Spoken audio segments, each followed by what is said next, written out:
I'm Chris with iPad in Canada. Today I'm taking a look at a stylus from Architect Accessories. It's called the Architect Stylus. While it says on the front of the box it's for the iPad, this can be used with the iPhone, the iPod Touch, or any other capacitive touchscreen device. Now the company sent me this for review, and this is the one that includes the little case. You can order the stylus without the case as well.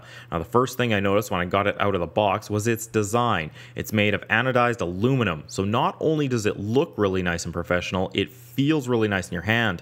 It doesn't feel cheap and has some nice weight to it. The cap has a hole in it so you can thread a lanyard through it if that's how you'd like to carry it. If not, the cap doesn't take away from the visual appeal of the stylus. The cap simply unscrews and you can screw it onto the other end so you don't lose it. It has a smooth silicone rubber tip. Now from what I understand, as this is the first stylus I've looked at, it has a smaller tip than most other stylus products. What I'm told is it allows for more fine detail work when sketching and drawing. The case is nothing fancy. You simply slide the Architect Stylus in and it's a really nice snug fit. So how does it function? Really well. As I said, the weighting and the anodized aluminum make it feel really nice in your hand. You feel like you're using a well-made pen. Now that's important if you're using a stylus for any length of time. And if you're drawing, you want something that feels like you have good control, and this stylus has that.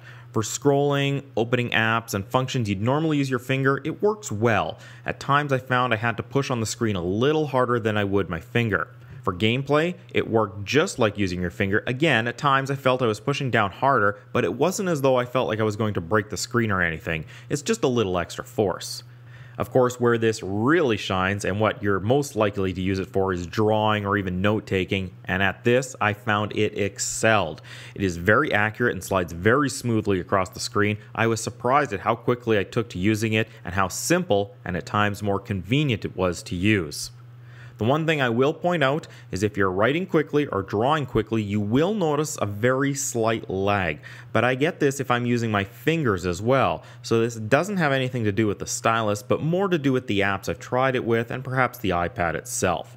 Overall, if you're in the market for a stylus, give the Architect Stylus a serious consideration. It looks really nice, feels nice in the hand, and performs really well for what most people will be using a stylus for. I'll have a link to the Architect Accessories website in the description. For more daily iPhone and iPad news, make sure to check out iPhone in Canada and iPadincanada.ca. This has been Chris with iPad in Canada. Thanks for watching.